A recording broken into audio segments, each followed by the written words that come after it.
Israel और Hamas के दरमियान लगातार फलस्तीन के अंदर जंग चल रहा है, लेकिन बड़ी खबर तो सामने आ रही है कि इसराइल के अंदर कभी भी लाल बत्ती यानी कि खतरे की घंटी बज सकती है, क्योंकि इसराइल ने जमीनी हमला करने का ऐलान कर दिया। वही हिजबुल्लाह की जानिब से भी बड़ा अपडेट सामने आ रहा है कि करीबन 50,000 से ज्यादा रॉकेट्स हिजबुल्लाह बॉर्डर्स पे तैनात कर चुका है, जिसकी वजह से कभी भी इसराइल के ऊपर बड़ा हमला हो सकता है। इसराइल के दोस्त अमेरिका ने इसराइल के लिए अपने फौज समेत कई जंगी जहाज भी मदद के लिए भेज दिए थे, लेकिन ऑपरेशन 9 शील्ड की खबर सुनकर ही इसराइल के दोस्त अमेरिका के होश उड़ गए। इसराइल ने तो सबसे बड़ी धमकी ईरान को दे डाली कि जनाब अगर हिजबुल्लाह इस जंग के अंदर शरीक हुआ तो उसका सबसे बड़ा नुकसान ईरान को उठाना पड़ेगा। लेकिन ईरान ने उस धमकी का जवाब ऑपरेशन 9 शील्ड शुरू करने के साथ दे दिया, जिसकी वजह से अमेरिका और इसराइल दोनों परेशान है। आखिरकार ईरान ने ऑपरेशन 9 शील्ड शुरू कर दिया और इस ऑपरेशन 9 शील्ड के अंदर 9 खूंखार या यूं कहे खतरनाक लड़ाकू को इसराइल पर कहर बरपाने की जिम्मेदारी सौंप दी है। और बड़ी खबर तो ये आ रही है, ऑपरेशन 9 शील्ड के जरिए इसराइल के कई सारे जगहों को निशाना बनाने के लिए तैयारी कर रहा है। बड़ी खबर तो यह है कि ईरान और हिजबुल्लाह के चीफ की मुलाकात हुई है और यह बताया जा रहा है कि शायद इस ऑपरेशन 9 शील्ड के अंदर हिजबुल्लाह, हमास और ईरान एक साथ इसराइल के खिलाफ लड़ते हुए नजर आ सकते हैं। और यह खबर सुनकर तो आपके होश उड़ जाएंगे कि ईरान ऑपरेशन 9 शील्ड के अंदर इसराइल के संसद,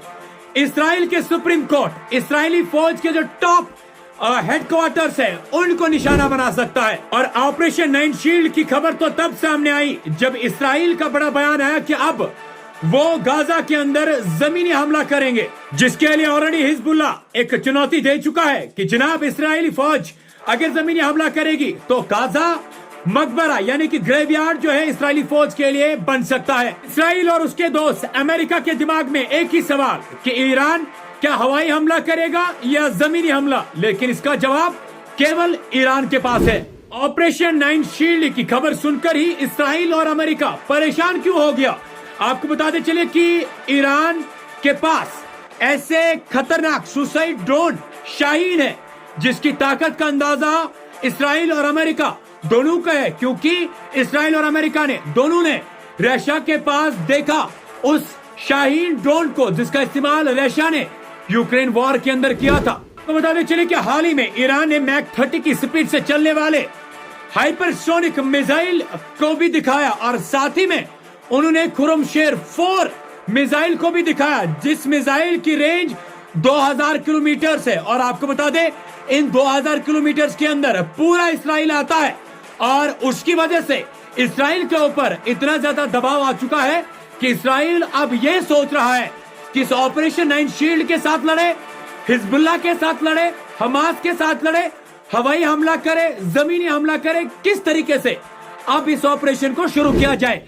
इसराइल की बड़ी गलती तो यह है कि हिजबुल्लाह और हमास के साथ जंग तो चल रही थी, लेकिन इसराइल ने ईरान को धमकी दे डाली कि अगर हिजबुल्लाह इस जंग के अंदर नजर आया तो ईरान को सबसे बड़ा नुकसान भुगतना पड़ेगा, जिसकी वजह से ईरान ने ऑपरेशन 9 शील्ड को शुरू करने का ऐलान कर दिया। इसराइल ने सिविलियंस के ऊपर हवाई हमले करके करीबन 6000 से ज्यादा लोगों ने अभी तक फलस्तीन के अंदर अपनी जानों का नजराना पेश किया, जिसमें 2000 से ज्यादा बच्चे और करीबन 1400 से ज्यादा खवातीनें मौजूद है। लेकिन हाल ही में इसराइल ने वेस्ट बैंक के जेनिन में मस्जिद अल नसर अंसार के ऊपर अटैक करके उस मस्जिद को भी शहीद कर दिया। और इसराइल का दावा तो ये था कि इस मस्जिद से ही हमास अपने कार्रवाइयों को अंजाम दे रहा है। लेकिन इस वक्त सबसे ज्यादा सवाल उन मुस्लिम ममालिकों के ऊपर उठ रहे हैं जो मुल्क फलस्तीन के अंदर निहाते बच्चे, बूढ़े, बुजुर्गों को दिन दहाड़े कत्ले आम होते हुए अपने घरों के अंदर देख रहे हैं और चुपचाप करके अपने इकोनॉमिकल स्टेटस और बाकी चीजों के बारे में सोच रहे हैं।